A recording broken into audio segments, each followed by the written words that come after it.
Welcome everyone to the first Breakfast Bites of 2026. We're so happy to have you. If you are joining us virtually, thank you so much. And if you are joining us in person, thank you so much. As a reminder, if you do come see us in person, we'll give you bagels and donuts, and we really do like to meet everyone and kind of get to know you, not through a computer screen. So if you're interested in a topic or you just want to come see our new offices, feel free to join us. We do offer every session, both virtually and in person. My name is Mariel Newhouse, and I am going to be presenting to you this morning on human resources issues from sales to separations and everything that kind of goes into that. Also joining us is Jonathan Salish, and then Brian Gilliam will be hopping on in just a bit as well. So feel free to drop your questions in the chat. We will answer them as we can. Jonathan's going to interrupt me, and then of course, if you're here for credits, we will go through the 3 questions throughout the course of the presentation. If you're here in person, no need to worry about that. We've got your information. I know you attended. And then I will go through all of the answers at the end. So if you miss them, no worries. And then last, I do want to point out that our next Breakfast Bites will be May 19th, and then Aria Rambus will be presenting. So please join us for that as well. And without further ado, let's jump right in. So from sale to separation, navigating the HR issues through transitions. And here is the jot form link, just a reminder. You'll need to record the 3 credit answers. You need to do it within 30 minutes at the end of the webinar. But of course, Jonathan's going to put this link in the chat, and then we'll go through the answers throughout the presentation. I'll recap everything at the end. We want to make sure you all get your credits.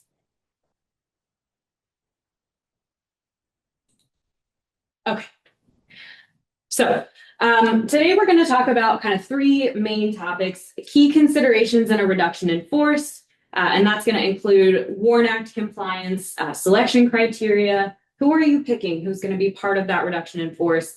We'll talk about the importance of an adverse impact analysis, and then some key things you want to think about if you're offering release agreements. Then we'll move into personnel considerations in business sales. We'll talk a little bit about your COBRA obligations if you're a COBRA employer. We'll talk about the transition structure impacts, an asset sale versus a stock sale, and how that can impact both your employees and the cultural integration. And then finally, we'll touch briefly on common transition issues like SUTA dumping, the State Unemployment Tax Act, employment documentation, when you're going to need new handbooks, when you may need new agreements, and then those post-transaction compliance issues. So we'll start with key considerations. And as I mentioned, we'll talk about the WARN Act, then we'll go into choosing the personnel to include, and then we'll close with release agreements. So let's talk about the WARN Act first. At its premise, the WARN Act requires covered employers to provide 60 days advance notice of a covered plant closing or a mass layoff. Why are we talking about this right now? Why is this one of the topics? Well, unfortunately, in recent months, we've seen unusually high level of WARN notices nationwide. There were more than 39,000 workers receiving WARN notifications in October 2025 alone, and higher totals in earlier 2025. Additionally, more and more states are passing and enacting these tougher mini WARN laws. They often have lower thresholds, and they generally have a more onerous requirement than the federal WARN Act. Now, I will tell you that in Michigan, we do not have a mini WARN statute. So what I go through today at the federal level, you can rest assured you're complying. But if you have employees in other states, or more likely if you have a site of employment in another state, your WARN Act obligations may change depending on the state. So let's talk about that definition of a covered employer. The WARN Act applies to employers who have at least 100 employees. So there is a pretty high threshold for who needs to comply with the WARN Act. And then we'll talk about who's a covered employee, who counts in that 100 employees. You should not be counting employees who work less than 6 months in the last 12 months, or your part-time employees. But it's important to note that the WARN Act definition of a part-time employee is may be different than how you classify your part-time employees. So when I'm using the word part-time employee for the WARN Act, I mean a worker who performs on average less than 20 hours per week. So when you're counting your employees, you're only looking at employees who have worked at least 6 months in the last 12 months and who work on average more than 20 hours per week, which is about 4. Yes. You're also not going to include workers who are on strike or those affected by lockout as part of a labor dispute. Those employees aren't necessarily going to get a WARN Act notice. And then temporary workers who do not have a reasonable belief that the work was anything but temporary are also not going to be included as a covered employee. Finally, your contractors, your consultants, other workers who might be at the site, but they have an independent business relationship with the company. In other words, your independent contractors, they are also not going to be included as a covered employee. But I will note, we talk at great length in prior presentations, and we'll probably revisit it again, that properly classifying workers as independent contractors versus a W-2 employee is very important for many reasons. And here's a really good example of why that's important. If you improperly classify an employee and they should have been entitled to a WARN Act notice, then you may have some obligations and some liability. Another key definition under the WARN Act is a plant closing. So a plant closing occurs when an employment site or one or more facilities or operating units within an employment site shuts down, which results in an employment loss for 50 or more employees during any 30-day period. A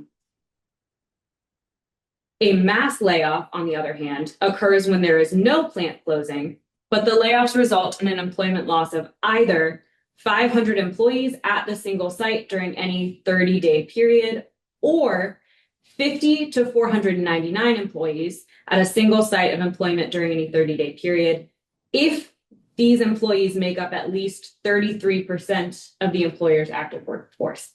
Now, I know that was a lot of definitions. I know it was a lot of numbers. I raise it with you just so you understand you have to do some math here. And if you don't want to do some math, you probably want to reach out to counsel and just assess, hey, you know, I've hit that 100 employee threshold, so I know that the WARN Act may apply to me. I know that I'm about to lay off a significant number of employees, whether it's 50 or more than 50. Maybe I should stop and consider, does the WARN Act apply? Now, the key thing is we are talking about a single site of employment. I do want to raise that a single site of employment can be a campus. It doesn't have to just be a single building. So you do need to do an assessment of, are these employees all considered part of one single site of employment? And this can get tricky, particularly with remote employees. The WARN Act was passed before COVID. And so this concept of remote employees for, you know, a lot of employers wasn't considered in the Act. What the Act does define is an outstationed employee. And here the regulations say that an outstationed employee's single site of employment is determined either by the single site of employment to which that individual is assigned as their home base. It's the site from which their work is assigned, or it's the site to which they report.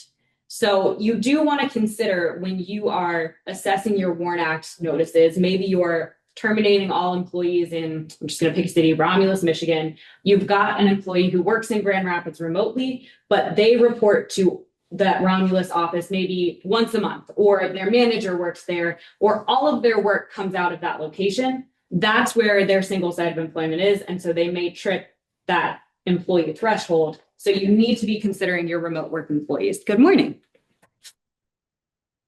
We've got Jordan Siegel joining us, and I will, if you did not attend the symposium, this is the legal Siegel, and he is an M&A expert. And so he's joining us as we talk about some of our sale and transition HR issues. So thank you.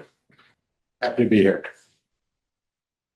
Okay, the other definition I want to talk about is employment loss. And so this is going to be a termination other than discharge for cause. A voluntary departure or retirement. So essentially, if you're letting somebody go as part of a layoff, as part of a reduction in force, or a cutting cost measure, that's going to count for a WARN Act. It is not going to count if you're terminating an employee because they violated a company policy, because they are retiring, or because they're just choosing to leave the company because they've got a job elsewhere. Employment loss also includes a layoff that exceeds 6 months in duration. And that it includes, and this is a key because a lot of employers don't realize this, it does include a reduction in hours of work of more than 50% during each month of any 6-month period. So a lot of employers see employment loss and think, well, I didn't terminate the employees, I just cut back on hours. Well, again, you have to do a little bit of math. You have to consider, is this reduction of hours so significant that I might be triggering WARN Act and need to give notice? Good news. There are some exceptions, because as I've gone through this, you may have thought, well, what happens if I had no idea all of a sudden my company needs to shut down and I didn't have 60 days? What am I supposed to do? Then you may fall into one of these exceptions. And there are kind of 3 main ones, and then this pay in lieu of notice that we'll talk about. So first is this unforeseen business circumstances. And I will note that this exception is very narrowly defined. It is one that is caused by some sudden, dramatic, and unexpected action or conditions outside of the employer's control. So think about the unexpected cancellation of a major order. This could have happened quite a bit during COVID and a little bit post-COVID. We had some supply chain issues. A company says, hey, I just can't deliver, I don't have the product. And suddenly your company can't do what it's supposed to do because it didn't get this order. Well, you probably didn't have 60 days to shutter your operations. And so you would have maybe fallen under this unforeseen business circumstances exception. The second exception is the faltering companies exception. This is where a company is actively attempting to raise capital or otherwise drum up business, and they reasonably, in good faith, that fun little legal term that doesn't really mean anything and you got to vibe it out. This company reasonably and in good faith believes that a WARN Act notice would hinder such efforts. So in other words, you're trying to raise money and you think your potential investors, if they find out that you're about to furlough a bunch of employees or lay off a lot of employees, they're not going to invest in your company. The faltering business exception would apply, and the employer can delay or avoid the notice if the capital or new business would allow you to sidestep the shutdown that would ordinarily trigger a notice. And then finally is this natural disaster. Obviously, if there's a plant closing or a tornado that just comes through, destroys your business, you can't have your employees coming in. Nobody knows when a flood or tornado is going to happen. You're not going to have that 60-day notice. That would be an exception as well. I do want to note that although these exceptions may allow for less than 60 days notice, they often do not eliminate the notice entirely. So just because you have this natural disaster or this faltering companies exception, you do need to provide notice once you are aware that you're going to be shuttering business. It just may not be 60 days before you do so.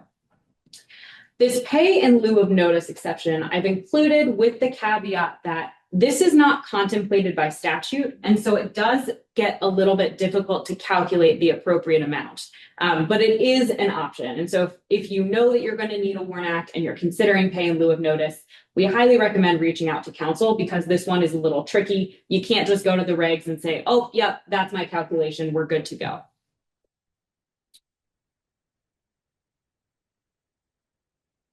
Okay. So you've decided the WARN Act notice applies to you. What actually goes in the notice? The notice is going to be written in clear and specific language. It's going to indicate to the employee whether the action is temporary or permanent. It's going to give the anticipated date, and it's going to give contact information for the individual who at the company has further information. And then you're going to provide the notice through reasonable method of delivery, which is generally considered first-class mail. I do also want to note that small events can be aggregated, so make sure if you're going through multiple rounds of layoffs, although you may not trigger an initial warn, you may trigger it at some point. And so this happens quite a bit. Employers think, yep, I've laid off my people, we're good to go. And then within the next, I don't know, let's say 30 days, they realize we have to do another round of layoffs. If you hit that 50 employer threshold or that 500 employee threshold or that 33% threshold, then you are going to need to provide some sort of WARN Act notice, even though in the individual sense, you weren't triggering those notices. And I do want to note that although we're looking at kind of single sites of employment and sometimes maybe you're just letting a department go, if because of that department separation, and I used this example at the symposium, but perhaps you're terminating all accountants and you're going through, you're using an external office, or excuse me, an external company, and the number of accountants doesn't necessarily trigger that WARN Act notice. But by virtue of eliminating the accounting department, you are also terminating a number of assistants who are working for the accounting department. And once you add the accountants with the assistants, you trigger the WARN Act. Even if they're working, in different departments, you do aggregate that number and you may trigger the WARN Act. So WARN Act is pretty complicated. The calculations are very, very important. It's something we are more than happy to help you with. But I do want to give you the basics here so that you can kind of understand when, we're doing a termination. I want to kind of red flag and think, yep, I need to consult either leadership or counsel. And then finally, I do want to note that there are some states that have many WARN laws, and I did mention that, but some of those mini WARN laws do override some of the exceptions that I mentioned. So again, if you're operating in another state, if you're operating with certain employees in another state, in all aspects of employment law, you should be considering the local laws of the state where the employee is located.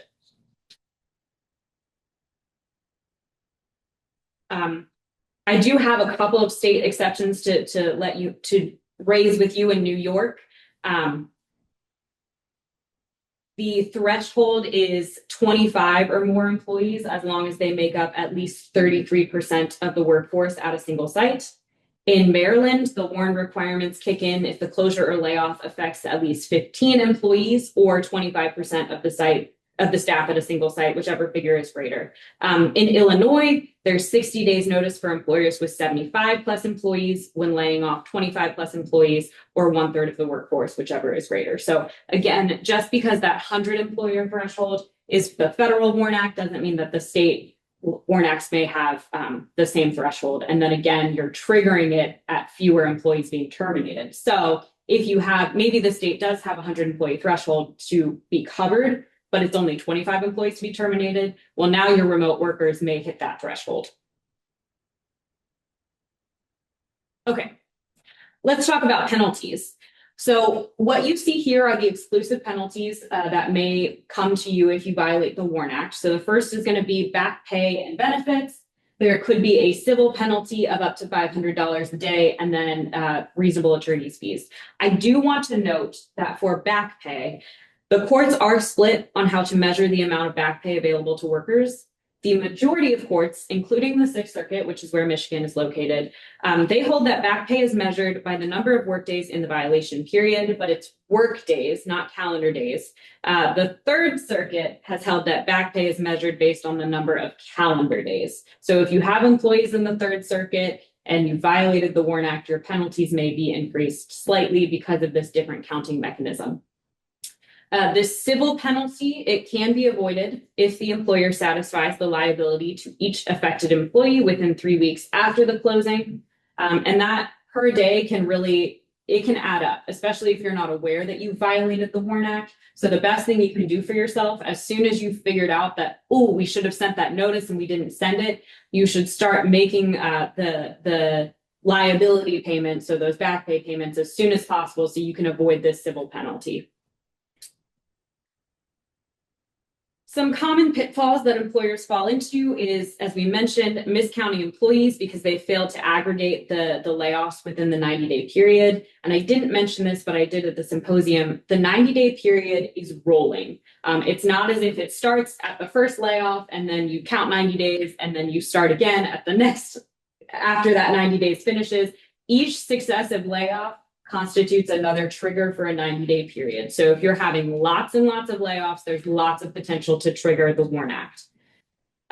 Another common pitfall, is incorrectly applying the exceptions without documentation. You're going to hear me talk about documentation so much in this presentation. It is so important to document your decisions and the business reasons for doing so. And the WARN Act is just another example of when you need to document. And then another common pitfall would be failing to identify all of your single sites of employment. This, much like counting the employees, can be a very fact-specific question. As I mentioned, just because we're using the phrase single site doesn't mean it's a single building. It can be a campus of buildings. And so it is another area where you need to be aware it's not as easy as it may seem at the outset. Sometimes employers provide deficient notice content and they omit a required element. So just make sure this is easy. This is simple to check. Make sure you're just complying with the statute and the regulations. And then finally, miscalculating the periods when the separation date shifts. So lots of areas to kind of miscomply, even not comply, even with the best intentions. So just make sure WARN Act is complicated. You're paying attention and you're reaching out for guidance if you're running into a WARN Act problem. The last thing I'll note on WARN Act is given the increase in WARN notices and the increase in large-scale layoffs, as well as an increase in AI driving job loss, I know nobody really wants to talk about that, but here we are. The House Democrats did introduce a bill called the Fair Warning Act, and it would significantly rewrite federal WARN laws. So I don't want to get into too many details because I do want to be clear. The bill is pending. It has not been enacted. It's really just been introduced. Plenty of bills die on the floor. But I do think it's worth mentioning given that we are seeing these increases in layoffs, particularly in AI-driven jobs. This bill would lower the trigger requirements to as low as 5 or more employees for a plant closing and 10 or more employees for a mass layoff. You'll note that that's significantly lower than even some of the state mini WARN laws. And the bill also increases the civil penalties to $1,000 a day, and it extends the back pay period. Again, this bill has not been enacted, but you should be aware of its existence. And of course, we at Maddin Hauser will keep you updated should it ever pass. So just want to sum it all up for you because WARN Act is complicated. There's a lot of moving pieces here. If you are going through a separation, a reduction in force, a mass layoff, ask yourself, during the next 90 days, for my business of more than 100 full-time employees, will the business either at a single work site lay off at least or reduce the hours of at least 50 employees, lay off at least 33% of the workforce at a single site of employment, or affect 500 or more employees at a single site? If you're even thinking, that might be a possibility, stop and do a WARN Act analysis. It is worth it. It will take not nearly as much time as the potential litigation and investigation from the federal agencies. Make sure you're checking the states where you have other employees and consider a communication to the remaining employees regarding the business decision. We'll talk about this a little bit later, but communicating with your employees will be so helpful in these mass transitions because employees are humans. They're scared. They want to make sure that they have, support. They want to make sure that they understand, either they're going to be laid off or they're not. To the extent you can give them some peace of mind, even if it is a layoff, it allows them to prepare. It helps build some trust with the company. And if you are communicating with the remaining employees, then they're not, feeling scared, oh, we're next. Just keep those open lines of communications to the extent you can. Okay, and with that, we'll get to our first question. So which of the following is not an exception to the WARN Act? Is it A, unforeseen business circumstances, B, faltering companies, C, did not realize the WARN Act was needed, or D, natural disaster? And I do want to just reiterate, please, I love seeing the answers in the chat. It's very helpful. But if you want the credits, you will need to put them in the jot form link, which will be in the chat as well. And of course, the answer is C. It is not an exception to the WARN Act to simply say, oh, I didn't know that a WARN Act notice was needed. Any questions on the WARN Act before we kind of dive into our next topic?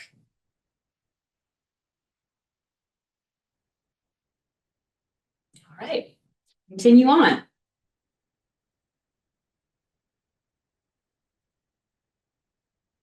Okay, so You've identified whether or not a WARN Act notice is needed. Now you're selecting your employees. We're going to talk primarily about the selection criteria and then the adverse impact analysis. Oh, just kidding. Okay. So who do you choose? Ideally, you're basing your selection on a couple of things, and you can kind of pick and choose within this, but you're going to think primarily seniority, status, merit, or skills. These are the areas, these are permissible business reasons that you can choose to separate an employee. What you are not basing your selection criteria on is any membership in a protected class. I know that you all know this, but I would be remiss if I did not repeat it. The other thing that I'll say before we kind of get into what each of those seniority, status, merit, skills may look like is that you are documenting, whichever one you pick, you are documenting that legitimate, non-discriminatory business reason for your selection criteria.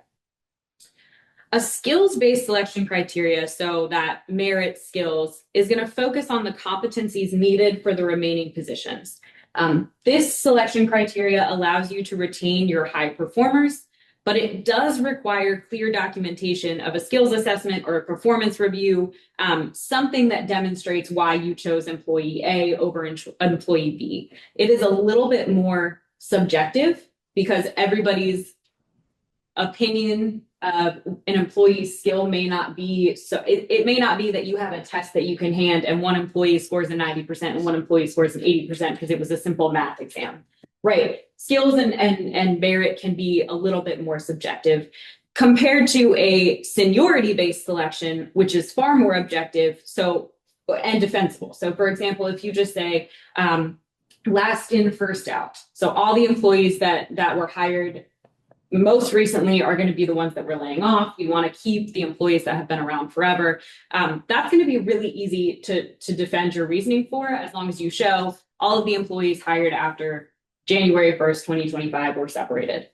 I will note that you may run into some problems when you do an adverse impact analysis if your company recently focused on a little bit more diverse hiring. Maybe you realized your workforce was predominantly female and you thought, we should increase our selection criteria, we should increase our pool, and suddenly you hired significantly more males because they were the best person for the job, but you also just ended up hiring more males. Your last in, first out approach may look discriminatory just by nature of your hiring practices. And so we'll talk about kind of what you need to do in that situation. But regardless of whether you choose skills-based or if you choose seniority-based, you want to document the requirements. So in a perfect ideal world, for each employee, you've documented the specific business reason for the elimination, the selection criteria that you applied, how the employee ranked against the others in the selection pool, any performance issues or skill gaps, and then you may include the decision maker and the date of the decision, depending on the circumstances. That may sound like a lot. It doesn't have to be. You can drop these employees in a spreadsheet. You can kind of create a column for each one.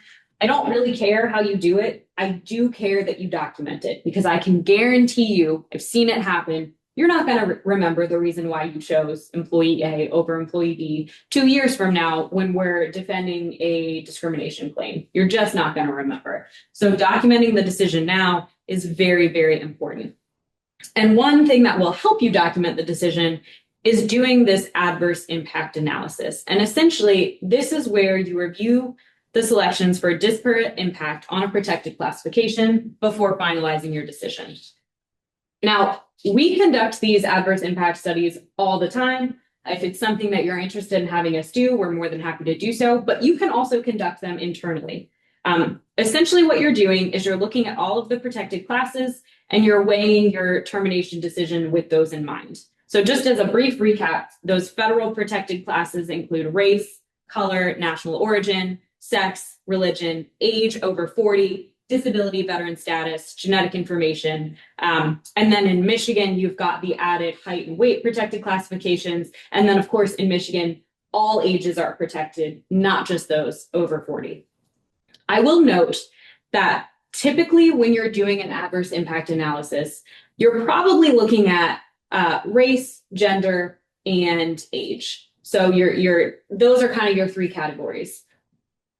The EEOC, the Equal Employment Opportunity Commission, has indicated that they are going to pay particular attention to the protected class of religion. They're making that a priority for the upcoming year. And we have seen an increase in investigations, in litigation, settlements regarding potential religious discrimination. So it may make sense in your workforce if religion comes up quite a bit, or you have, this is an area that you have some concern. It may make sense to include that as an area that you want to assess for potential discrimination. But I'm going to just use race, gender, and age, just because that's typically what we see. And what you're going to do is look at all of the employees in the group that is considered for termination and assess kind of the percentage breakdown of each protected class. So for simplicity's sake, let's just do gender. If in the group that you're considering, 80% are female and 20% are male, then in the group that you are actually terminating, ideally 80% are going to be female and 20% are going to be male. Variations slightly may make sense, especially where you've documented it. What I really don't want to see is an 80-20 split of the entire group and then like a 50-50 termination. That's going to look a little bit more like a disparate impact, and you might have a problem. If you do identify this adverse impact that I've just given in the example, you might want to consider adjusting your selections if it's possible to do so without compromising the legitimate business needs. So maybe you're really just looking to cut costs, and so you've decided to terminate all of the high earners because you don't really need them. They're kind of, they're just in roles that others can do. And so you terminate, you choose your people, you terminate them, you've gotten the number that you need to save, and you look and you see, oh no, I'm terminating 50% male, 50% female, but that doesn't match my workforce makeup or the group considered. But then you look back and you see, well, actually, there are a few more females that are making similar amounts to some of the male terminations, and I can, swap out some of these people. This is a very simplistic example. It solely looks on salary. It's not looking at skills. It's not looking at, this particular woman has a special skill that we need to move forward. So it may not be that clean, and most likely it's not going to be that clean. So you should consider whether you can adjust. Sometimes you can, sometimes you can't. And the key is you do not want to compromise your legitimate business interest. So if you're choosing to terminate employees based on a performance, and all the people you're keeping are key employees, maybe they're the heads of the department, they know everything that needs to be done, they're going to get it done, and those are the people you need to keep, that's fine. But you want to make sure that you're documenting appropriately so that when somebody comes to you and says, hey, this looks like a discrimination claim, you can say, but this is why we chose them. These 5 people that we kept, they know how to run this business, we needed to keep them. So you've adjusted if you can, you've documented the business necessity. You could consider potentially whether alternative criteria are acceptable. This kind of goes with the first one of maybe you're adjusting your selection. But again, at the end of the day, if you have a legitimate business reason and you've documented that, that's okay. The key is documenting. And then, of course, if you have any questions about, how to do this analysis, maybe you did the analysis, you see some real issues, and you want to kind of talk through the risks, legal counsel is always happy to help you assess those areas. All right, so you've decided kind of the individuals that are going to be part of this separation. Let's move on to release agreements. I will note, we're talking about release agreements in the context of a mass separation, but here and there I'm going to add a couple tidbits because release agreements can be given to just one employee. They're really important tools in your tool chest if you're trying to mitigate certain liability issues. So while this presentation does focus on mass layoffs and reductions in force, know that release agreements make sense in the much smaller context as well. And I'll point those out to you. A release agreement is ultimately you telling an employee, I will pay you or give you some additional consideration, and in exchange, you're going to agree to not sue the company. You're going to release the company from any liability related to employment from the beginning of time to the date that employee signs the agreement. How do you do that? And how do you get a valid agreement? Well, the first thing you want to do is make sure that you're obtaining an appropriate waiver. And we'll talk about all the important waivers that you need to consider. Then you're going to decide on the severance amount. And a lot of employers think this is just a payment. Not necessarily true. You can get pretty creative with severance, particularly in those situations where you're maybe terminating one or two employees, not that mass layoff. You want to ensure that you're including the appropriate released parties. You want to check that governing law, especially when you have remote employees or employees located in a different state. And then a reaffirmation may be necessary. And this typically is only included when you have a mass layoff or you're shutting down a business, you're transferring employees. So a reaffirmation may be important. Let's start with obtaining appropriate waivers. Oh, sorry. Well, nope. Okay. The biggest waiver that I want you as employers to be aware of is the age discrimination waiver for employees over the age of 40. The requirements for this waiver come from the Older Workers Protection Benefits Act and the Age Discrimination and Employment Act, ADEA. To be clear, this is a federal age discrimination waiver. It applies only it applies only to employees who are 40 or older. I understand that in Michigan, all ages are protected. Doesn't matter. There's not different waiver requirements for Michigan. We are just talking about the federal waiver, which means if you do have employees over the age of 40, regardless of where they live, you need to have these waiver requirements in here.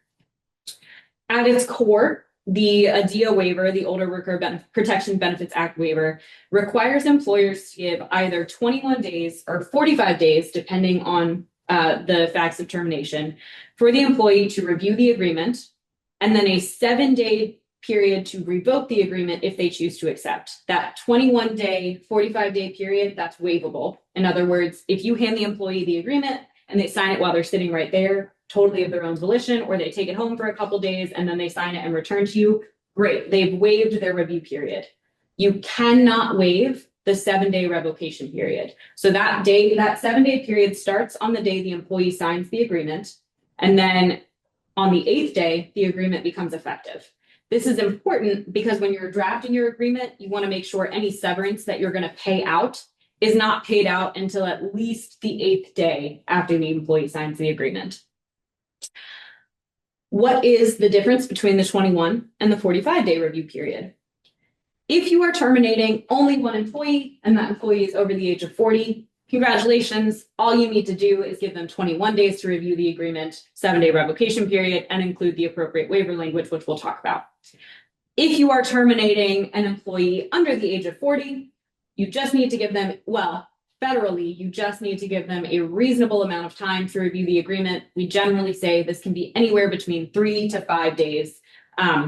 And then there's no revocation period if they're under the age of 40.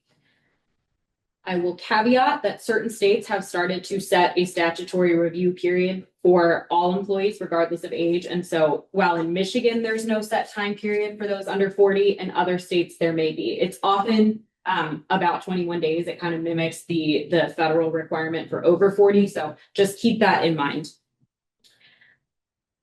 If you are terminating more than one employee, 2 or more employees, and at least one of those employees is over the age of 40, now you're in that 45-day review period, and there are some additional requirements. So first thing, 2 or more employees over the age of 40, they get 45 days to review. Second thing, they're going to get what's called an adverse impact study. This is very similar to the adverse impact analysis that you may have already done, but it does not require you to disclose names. So essentially what you're giving to the employee is a list that defines the decisional unit, and that's the group of individuals who are considered for the termination. I'll give you some examples. So within that decisional unit, you've defined it, and then you're going to give the terminated employee a list of all of the titles within that decisional unit, the age of all individuals in that decisional unit, and then you will indicate whether or not the individual was eligible for severance. In other words, whether or not the individual was terminated. This is so important. If you do not attach this adverse impact study, your waiver for any age discrimination claim, it's not valid. So it is important to give this study. A lot of employers get very nervous about this because they think that they have to list the names of every employee who was considered, and that's not true. You're just listing titles, titles and ages. So it's not meant to out all of your employees who are staying and who are being terminated. I kind of glossed over, I just said if you have 2 or more employees, then you need to include that study, but I do kind of want to break down what that looks like. So under the regulations, you have to give this 45-day review period and the adverse impact study. Adverse impact study when there is a group incentive program or other group termination program. An exit incentive program is pretty easy to spot. It's going to be a voluntary program that's offered to a group or class of employees where the employees are offered additional consideration in exchange for their decision to voluntarily resign and sign a waiver. This is typically an enhanced severance. It's where you know layoffs are coming. Maybe you're not quite there yet, and you're just letting people know, you know, at some point we are going to have to lay off employees. We don't have a set date yet, but if you would like to take an exit ramp now, we're offering you this exit incentive program. If you accept it, you know, it allows employees to have a little bit more control over when their separation is going to occur. It's entirely voluntary. If you're offering this exit incentive program, then you're going to fall within these regulations and give the 45 days and the adverse impact study. The other employment termination program is a little bit harder to see. It sounds similar, but it's slightly different. It's a group or class of employees who were involuntarily terminated and offered additional consideration in return for their waiver. The program here is based on the facts and circumstances. So we often see employers who are terminating 2 employees. One of them's over the age of 40, but they're from completely different units or they're from completely different groups. The separations are incidental to one another. It may be that that's not a program and that you don't need to offer the 45 days and the adverse impact study. Another common example is you've got 2 employees being separated, but one is being terminated because their position is redundant, and the other one's being terminated because they violated a policy and they're a bad actor, and that's why they're being let go. In that situation, that's kind of the clearest example of where it's not a group termination program. These are 2 completely distinct reasons for separation. You do not need to give the 45 days and the adverse impact study. So it is fact specific. There are reasons to do that analysis. There are also reasons to say, you know what, the analysis isn't worth it, and I'm just going to give the 45 days and the adverse impact study. You certainly can always give more time and the study if you choose to. The other thing I'll note, technically, if the employee, although you have 2 employees, if only one of them is over the age of 40, you only have to give them the 45-day review period and the adverse impact study. The other individual, if they're under 40, you can just give them that reasonable amount of time. But what often happens, particularly in a layoff, is you're just creating one agreement for every employee, and then you're plugging in, you know, maybe the severance amounts might be different. And so sometimes it does make sense to simply give your under employees the same information, the same review period time. So while I do want to clarify, under 40 employees are not entitled to this information. Sometimes you just give it to them, and that's fine.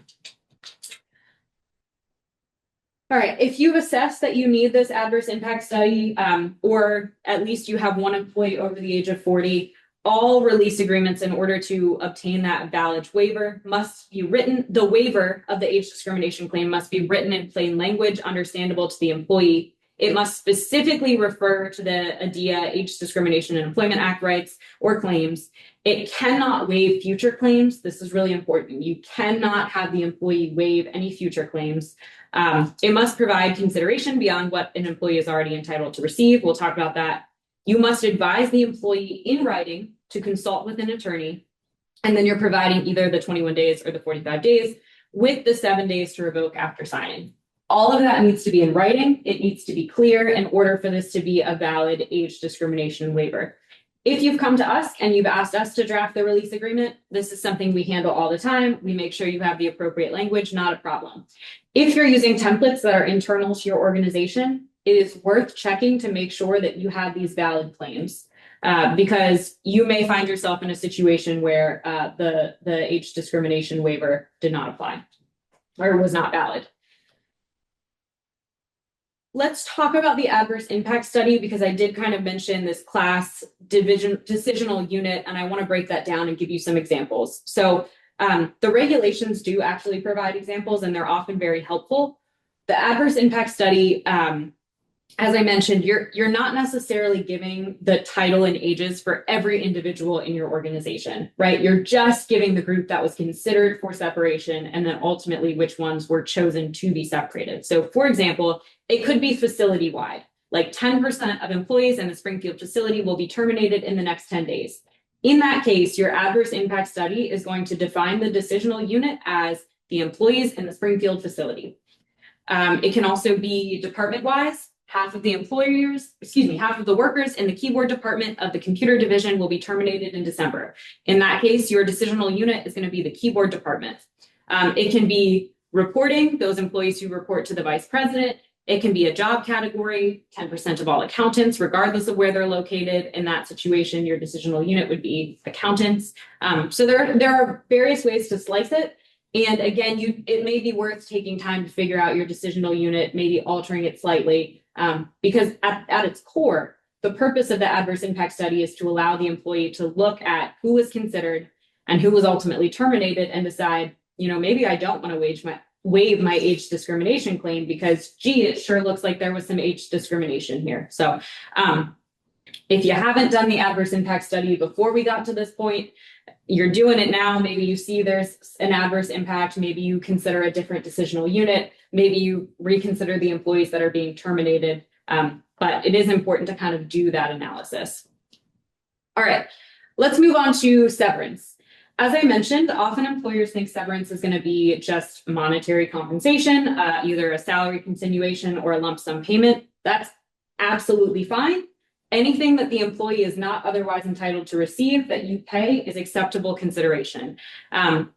Salary continuation is beneficial for employers who maybe don't have a lot of cash flow. They're not paying that big lump sum up front, but they're just paying out salary continuation over time. I will note that some states, Michigan is one of those states, if you're paying salary continuation as part of a severance, meaning the payments are going out over time, it can affect the employee's unemployment. So if you know that might be an issue for your employee, maybe lump sum makes more sense for you. A lump sum payment is beneficial in situations where you just want to be done. You don't want to have to deal with this employee anymore, or maybe you're shutting down your payroll, so you just want to make all the payments at once. But obviously, it's going to be a pretty big expense if you're doing a mass layoff and you're paying it all in a lump sum. In addition to, or in lieu of a monetary payment, you can potentially offer healthcare continuation. Maybe you're a COBRA employee and you'll say to the employees, instead of you paying for your COBRA, we'll take on your COBRA premium for 3 months, 1 month, whatever it may be.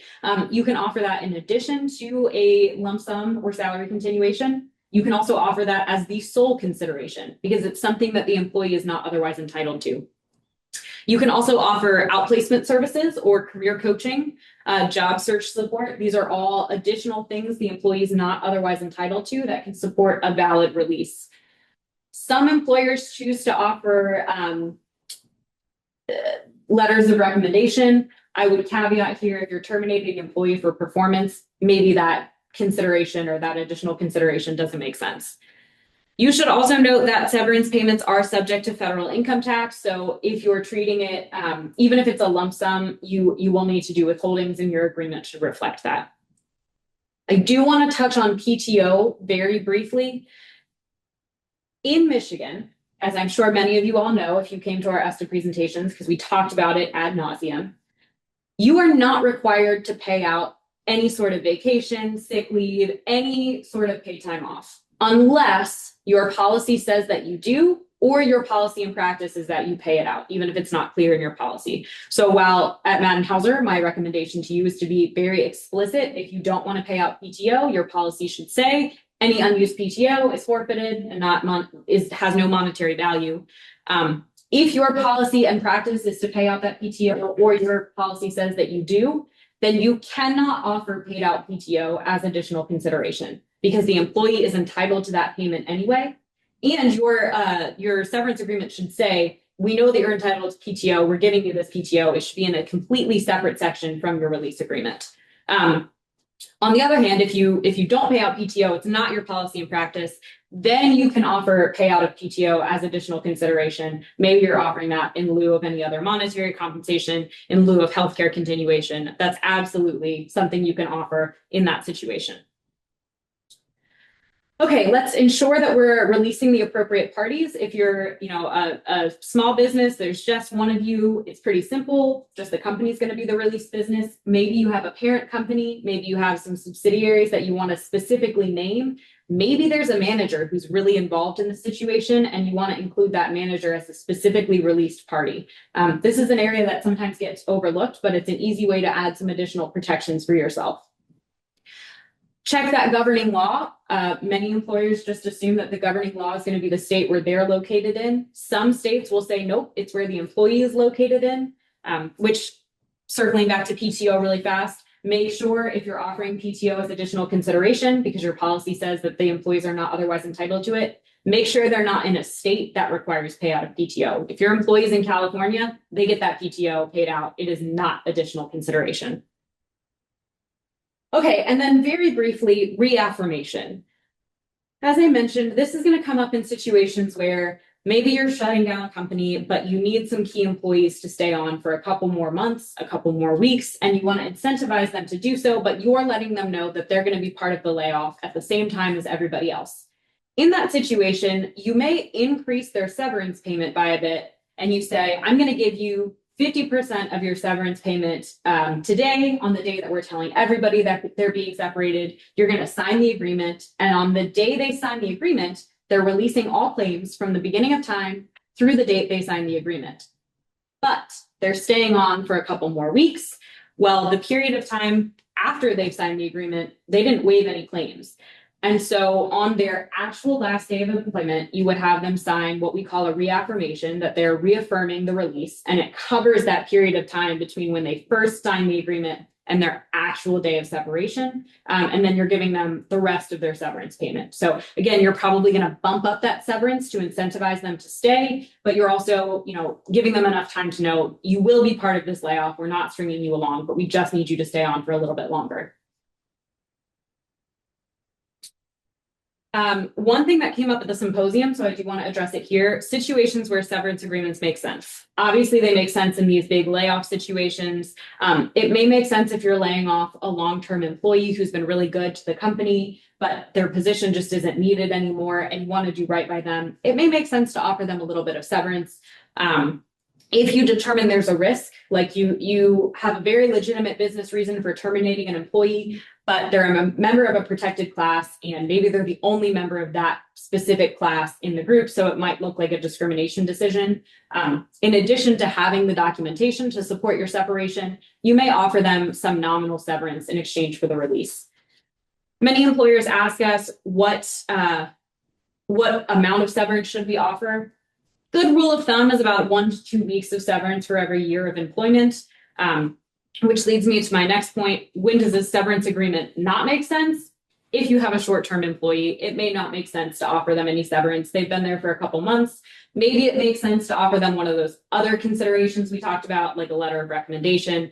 And a severance agreement may not make sense if you have a true bad actor and you've got the documentation to support it. There is no federal or state law that requires you to give a severance agreement. So, you don't have to give one. You can simply terminate an employee. The other thing I'll note is there are some potentially unenforcement severance provisions. So again, if you're working from a template that's internal to your company, make sure you're checking for these non-disparagement clauses. Michigan's pretty broad and liberal with the non-disparagement clauses. You just can't violate those Section 7 rights under the NLRA. Other states, not so much. You need to have certain carve-outs. Non-compete provisions are a big thing. A lot of employers like to reaffirm existing non-competes or include a new non-compete. Be very careful here if you've got employees who are remote or located in other states like California, Washington. Those non-compete provisions are often not just invalid, but can impose penalties on you if you try to enforce it. And then confidentiality provisions. A lot of employers say, I don't want to settle with this employee or I don't want to pay them money because they're just going to go tell all the other employees that they got money from us and they're so smart and yay. You can include confidentiality provisions to kind of protect against that. You can always prohibit the employee from disclosing the amount of money that transpired. Whether or not that will deter an employee is a different question, but you can say you cannot tell others how much money you received. There are some states that say you cannot say the existence of the agreement is confidential, just the terms. There are other states that say you cannot prohibit disclosure of information about unlawful acts such as harassment or discrimination. So be careful with your confidentiality provisions. Again, in Michigan, we're pretty liberal, pretty broad in how we're enforcing these. A confidentiality provision is acceptable. In other states like California and New York, you want to pause and make sure that you're appropriately looking at their laws. All right, next question for credit. Which of the following can be offered as additional consideration in a Michigan severance agreement? Salary continuation, a lump sum payment, healthcare continuation, or all of the above? And again, the link is on the bottom of the form and likely in the chat as well. All right, and I'm going to move on to, oh, sorry. The answer is D, of course. All of the above can be offered as additional consideration. Hey, Mariel. Yes. Before you move on, we do have one question in the chat. This question came in when you were talking about whether you could offer PTO as additional consideration. And they are asking, what if the employee is in a state that requires PTO payout, but the company has an unlimited PTO policy? That's a great question. I would have to look at the state statute because some states do address this, and they do say if you have an unlimited policy, then there's no payout requirements. I would want to look at the state statute, and I would also want to look at the policy and kind of see if it is permissible under the state. My short answer to you is if there's nothing accrued, there's nothing to pay out. But I do know in California, you very well may run into a problem, and we want to do a deeper analysis there, or even reach out to local California council. Yep, I agree with you. I think it can depend just on the state. So if that is an issue that you're having, if you have an unlimited PTO policy, you just want to make sure you're mindful of what the law says in that specific state, because it could vary. All right, that's the only question we have so far. Thank you. Perfect, thank you. Okay, let's talk a little bit more about personnel considerations when you're having a mass separation or a transition. The first I'm going to kind of breeze through is the COBRA, the Consolidated Omnibus Budget Reconciliation Act. At its core, it provides temporary continuation of group healthcare coverage, and it applies to employers with 20 or more employees. You do include your part-time employees in this count for number of employees, but the part-time employees are a fraction. So 2 part-time employees equals 1 full-time employee. This generally applies to all private sector group healthcare plans maintained by employers. So if you've got 20 or more employees, this probably applies to you, although certain states have mini COBRA and they lower that employee threshold. Michigan does not have a mini COBRA. We are just applying the federal laws. A covered qualified beneficiary is going to be an employee, the employee's spouse, the employee's former spouse, or the employee's dependent child. A qualifying event varies depending on which type of beneficiary you are. So every beneficiary, or excuse me, a covered employee, their qualifying events are going to be a termination of employment for any reason other than gross misconduct, or a reduction in the employee's hours of employment. For a spouse and dependent child, it's going to be the same as a covered employee. In other words, the covered employee's termination or reduction in hours. But in addition to those qualifying events, another qualifying event might be where a covered employee becomes entitled to Medicare, where there's a divorce or legal separation from the covered employee, or where there's a death of the covered employee. And then for the dependent child, there's an additional add-on to the ones that I just went through, where the dependent child loses their dependent child status. In other words, when that child turns 26. If any of these qualifying events occur, you have to give notice. And then the qualified beneficiary is given the option to pay COBRA continuation coverage. Now, you, as I mentioned in your release agreement, can choose to offer to pay for a certain amount of time, but ultimately, usually the cost falls on the employee at some point. And for you employers, you need to understand that the maximum amount that's charged to those qualified beneficiaries can never exceed 102% of the cost for the plan of similarly situated employees. Couple common COBRA issues. It does cover more than just the traditional health plan. The statute applies to group health plans, which can include prescription drugs, dental, and vision coverage. And then flexible spending accounts, FSAs, they have their own COBRA rules. So make sure that you are aware of the scope of your COBRA obligations here. The last thing I'll note is many employers kind of forget about the spouse and the dependent child. Obviously, they see the employee every day, and when an employee is terminated or their hours are reduced, the employer knows to send out that notice. It's when the spouse or dependent child has a qualifying event, you may or may not know that the dependent child has turned 26. These are where you run into COBRA problems. That notice does need to go out. I will note where a covered employee and a spouse live in the same residence, it is generally permissible to just send one notice to the resident address. Okay, and let's move into some M&A, the effects of a sale on your employees. For simplicity purpose, and Jordan may look at these definitions and think, oh my gosh, I just want to kind of talk about stock purchase and asset purchase in the most basic forms. For a stock purchase, I'm talking about a situation where a buyer purchases all of the stock in the company.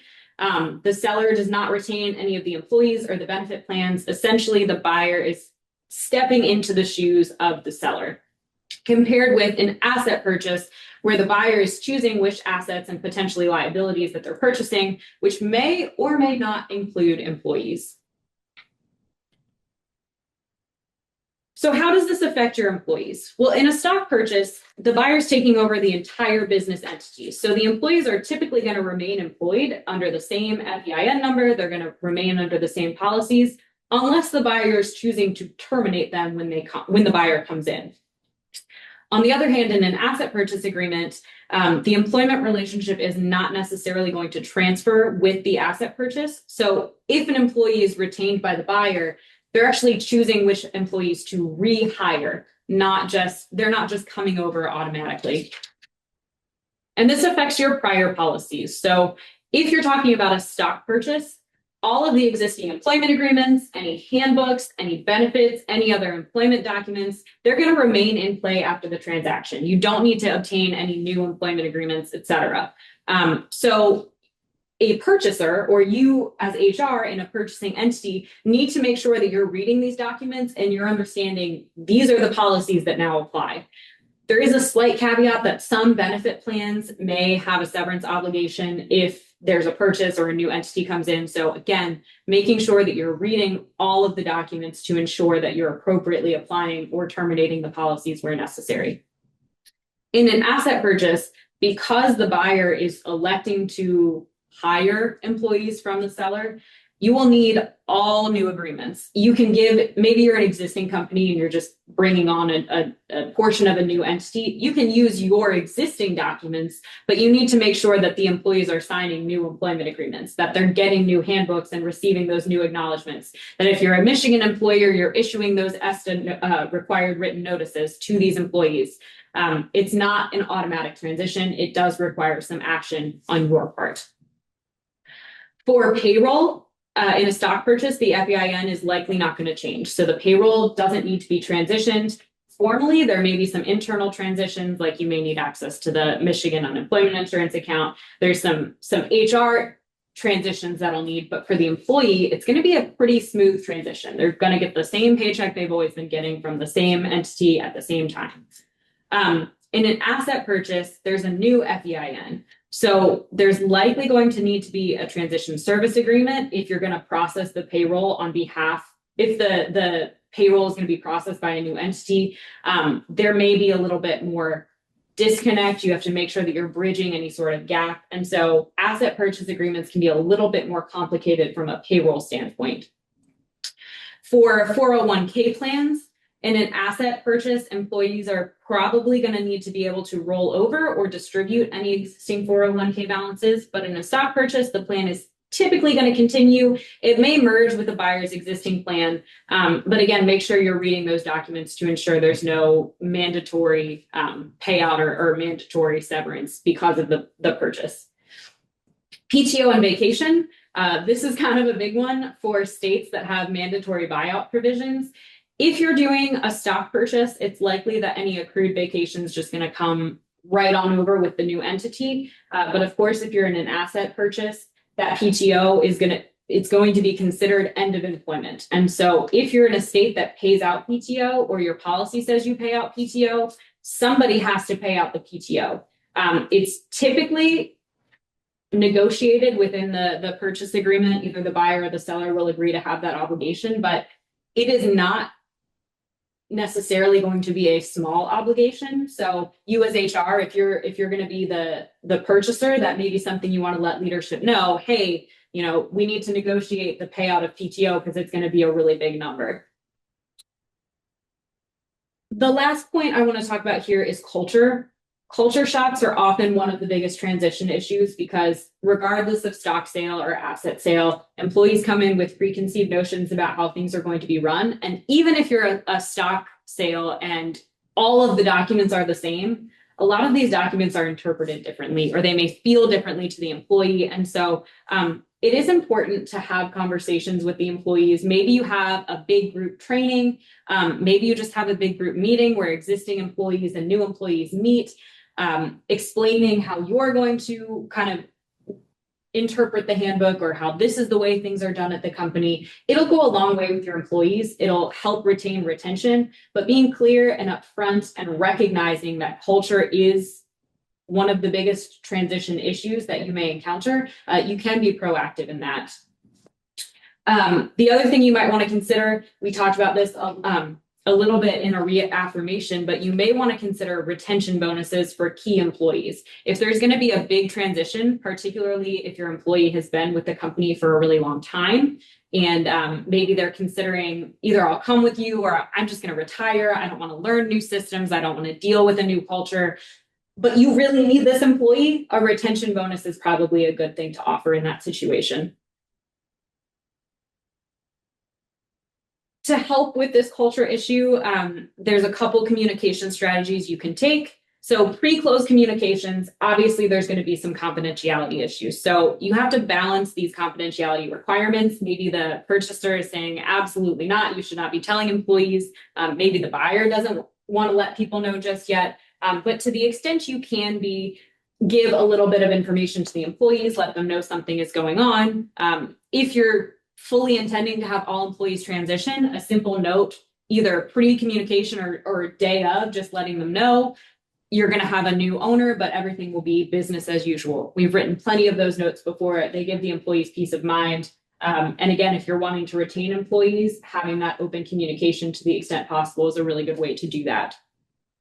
Again, those post-close, maybe town halls with leaderships, give employees the opportunity to speak to leadership, maybe raise some concerns they have. I know for some entities, this just isn't feasible. You've got, hundreds of employees, they're all over the place, but to the extent you can offer these, even if it's by Zoom, it can really help with the culture and the transition.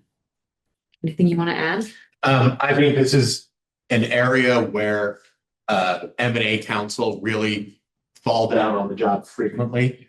M&A counsel tends to consider the money, they can tend to consider the control, and they just view employees as sort of an asset of the company that can be transferred. I handled a matter, I don't know, about a year ago where the buyer, and I came in after the sale had concluded, and what had happened was the buyer and the seller did not discuss how they were going to roll it out to the employees. The sale occurred, and the next day, buyer showed up and said, "I'm your boss now." And all of the employees en masse said, "We didn't sign on to work for you, we quit." And the company, which was a retail business, had no employees and had to shut down for weeks while they hired new people. So if M&A counsel is doing their job, this process of sort of culture merger, or the way you roll, the buyer rolls into the culture, should be spelled out as part of the agreement. So you should decide going into the transaction, not after the transaction, but going into the transaction, how you're going to merge the two companies' culture. And I'll say I think Mariel did a great job of pointing out just how important culture can be and how often it is forgotten and not considered. But boy, does it have a huge impact. Thank you. Appreciate it. Hey, Mariel, the other thing I'll add right now that we're seeing a lot is making sure that if there's a sale, that you're handling the transition of the employees' I-9s correctly. With the current administration's focus on immigration enforcement, it's really important that that's part of your due diligence process. The IRS sort of lets you handle that in an asset sale in two ways. You can either, one, do all new I-9s for all the employees that are coming over, or you can assume the liability for the I-9s, but then you don't have to redo them. You don't have to make employees, give you new I-9s. And if you're going to do it that way, you should make sure to ask for I-9s as part of the due diligence process to make sure nothing jumps out at you or nothing raises red flags that could eventually come back to bite you if there's an issue. So just something to consider when you're thinking about how you want to transfer those and structure your transaction. And just to follow up on that, if you don't think that's a problem, the real scenario, and Brianna and I handled it together. We were brought in after a transaction had occurred, and upon entering into the new business, the buyer, who was our client, had discovered more or less the entire staff were not documented. And again, they sort of said, well, what do we do now? We have a bunch of people who are not authorized to work in the United States. Do we have to shut down? And unfortunately, the answer was yes, particularly given the crackdown on employers, the crackdown on undocumented workers that we're seeing. It was more important to not continue operations under that scenario. And hopefully in that case, there were, again, in the actual transaction documents, some reps and warranties that were signed off on without thinking too deeply about it. And hopefully our client was able to recover some money in that way. But boy, again, can these I-9 issues really, really be impactful if you're not cognizant of them going into the transaction? Thank you both. I know that immigration compliance is a big concern for many of our employers, particularly in the current administration. And so it is a great reminder that not just in mergers and transitions, but make sure you're reviewing your I-9 compliance. If you're the seller, if you're the buyer, it's probably a good idea to review your existing I-9s if you have current employees. And you also raised the point of you can negotiate some of this liability or risk assessment in the documents. And so another area you might do that is COBRA, which we talked about previously. If you have the asset purchase, the seller is typically going to retain those COBRA obligations because, again, the employees are technically terminated. And so there may be COBRA if the employee is terminated and they're not going to be picked up by another employer. But the seller can choose to assume those obligations as well. It would be less common, but if you're really trying to get a deal done, the seller is wanting to get the deal done. It's a carrot you can offer. I mean, you can always negotiate a cash payment to account for any form of liability, even if one side remains primarily liable. And I think, again, this is a great reminder of what I said sort of at the beginning of my comments.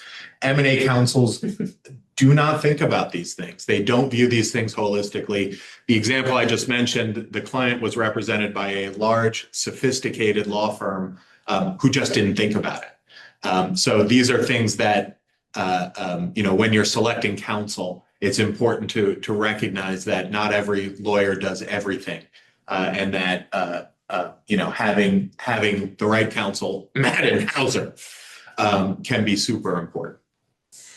Thank you. And I know, we talk about these as if everybody on the call is a decision maker, and that may be true. You may be the decision maker, but even if you're not, being able to raise these issues with the decision makers will kind of, give you some credibility. And just remember, HR is very important. And these little things that you do can save the company a lot of money. That bottom line is always kind of front of mind for decision makers, understandably so. And this is a huge bottom line saver. Okay, in the interest of time and making sure we get to that third question, I am going to move on. Mariel? So yes. Before you go on, we do have a question about Cobra. Okay. So someone's asking if the employee drops their child during open enrollment because the child is turning 26, do they still need to send out the Cobra notice? That would likely not be a qualifying event because open enrollment is a separate period.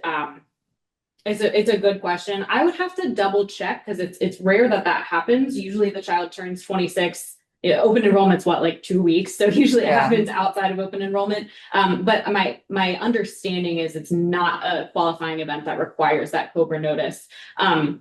Because the 26-year-old would have the opportunity to apply for health insurance otherwise. But let me double check on that one. Okay, thank you. Thank you. Okay, so moving on to just some other common transition issues I want to think or kind of have flagged in your brain. The first is SUTA dumping. SUTA stands for the State Unemployment Tax Act. It is a tax evasion tactic in which an employer manipulates the unemployment insurance to receive a lower tax rate. It typically occurs unintentionally, and it occurs when a business transfers payroll tax out of an existing organization into a new organization. There are kind of three main types of SUTA dumping. There's vertical, which is where you create a new employer that's assigned a new tax rate, which is typically lower. That's why intentional SUTA dumping happens. And then they transfer payroll to that new employer. There's horizontal, which is where the transfer of payroll is given to a subsidiary with, again, that lower tax rate. And then there's acquired, which is where an entity finds an employer with a lower tax rate and transfers payroll to that employer. Again, if it's intentional, which oftentimes it is not, the penalty can be up to 4 times any savings that the employer would have received. There's a civil penalty of up to $5,000 for a person who advises another business to participate in SUTA dumping, and the UIA tax rate will increase to the maximum rate for the year determined you engaged in the intentional SUTA dumping for the next 3 years. So the penalties are very hefty. Michigan is very aggressive when it comes to the enforcement against employers. And the Michigan Unemployment Insurance Agency, the Michigan UIA, has established a special unit in its tax office that specifically investigates SUTA dumping. So now that I have you all sufficiently terrified about SUTA dumping, let's distinguish legitimate restructuring from SUTA dumping so that you understand it is completely legitimate to transfer your payroll taxes, and it happens all the time. You just need to make sure that you're giving the appropriate documentation to the UIA. So a legitimate business restructuring, like a merger and acquisition, a corporate reorganization, that is not SUTA dumping, even if it does result in a lower tax rate. But you need to have a legitimate business purpose beyond the tax avoidance. You should document that reason, and then you should make sure you're completing the appropriate forms. So in Michigan, there's a few forms that you need to fill out. One of them is you need to obtain your, I think it's a 1346, which you can do through your online account, and use that information to fill out the 1072. This document you give to the seller, it explains your existing tax rate and any liabilities that exist. And then it allows for transparency for the purchaser to understand what the tax rate would be. There are some other forms. A lot of these forms can be filled out through your accountant because they're the ones who are going to be setting up your tax FEIN anyway, but I do want to make sure that you are aware as human resources, as the individuals who are likely dealing with the Michigan Unemployment Insurance Agency anyway, you need to make sure that you're appropriately disclosing to the Michigan UIA this transition and the tax rates. I will note that an audit for SUTA dumping, or really any Michigan Unemployment Insurance Agency audit, can cover up to 6 years. So it's pretty serious. You got to pay attention. It's scary if you do it wrong, but it's very easy to do right if you know not to do it. Okay, new employment documents that you may need. Obviously, if you have new employees coming on en masse, regardless of whether they came from a prior entity, you want to make sure you have handbooks to any new employments. You want to make sure you have appropriate employment agreements. I have non-compete agreements up here with the massive caveat that if you're in a state that doesn't allow these, this should absolutely not be one that you're giving out. And even in Michigan, you can't just have a generic non-compete agreement. You want to make sure that it's reasonable in time, scope, and geographic location. You should also consider whether the employee really needs a non-compete agreement. Not every employee needs to be subject to a non-compete agreement. And although it may make sense, and you may just want to cover all your bases, you may end up with a headache much later on because you're trying to fight to enforce this agreement that the guy makes sandwiches at Subway. He doesn't need a non-compete agreement. And then confidentiality and non-disclosure agreements. These can often be overlooked, or sometimes they're included in the handbook. It is great to include confidentiality and non-disclosure provisions in your handbook. It's great to say, you know, certain company information is confidential and here's all that it is. But handbooks are often not agreements, and so they are a lot harder to enforce. In other words, the employee may sign off that they have read the handbook, but it's usually not countersigned by an employer. And so if you want a truly enforceable confidentiality and NDA, you want that to be a separate document. You want it to be signed by both parties. And again, you want to be very clear, just like with your non-compete agreements, that you're appropriately defining confidential information, that you're protecting the information that you actually want protected. The other thing you may want to consider is an invention assignment or a work for hire agreement. This can be included as part of your employment agreement. In fact, many, like your non-compete agreement could also be included in an employment agreement, but you typically see these work for hire agreements in critical technology companies or roles where the employee is really going to be creating stuff for the employer, and you want to make sure that you have appropriate rights to use that work. Again, big caveat, Michigan's pretty open to applying these agreements, provided they're reasonable. Other states are not. Thinking about California, always thinking about California, whether or not an agreement is enforceable, but other states as well. So if you do have those remote employees, please make sure you're paying attention to what state they're in. I keep saying remote employees, but I do want to be clear. They don't just have to be remote. You could just have employees located in a different state working for a Michigan entity, and there's a satellite office out there. Where the employee is located is the employment law that you should be using. Arbitration agreements. Some employers love these, insist on these, want to have these. Some employers don't want to even think about arbitration. There's pros and cons to both. There was a push many years ago to make sure that all agreements had arbitration provisions that were governed by the rules of the American Arbitration Association. Some employers have kind of stopped doing that. The AAA, the American Arbitration Association, the rules are great. They're standard. You can find them for a lot of industries. But the arbitrators through that are very expensive. Arbitration already is an expensive endeavor. And so if you're not sure you're wanting to go down that road, maybe arbitration doesn't make sense to you, you can reduce some of those costs by not requiring the party who's enforcing the agreement to use the American Arbitration Association. Although they are, great, they do make it easy, it is expensive. Reasons to use arbitration agreements, maybe you just really don't want to end up in court. You want to keep any disputes private. Arbitration is a great way to do that. So there are pros and cons to both. Some employers swear by these. Some employers haven't really given it a lot of thought. It's something to think about.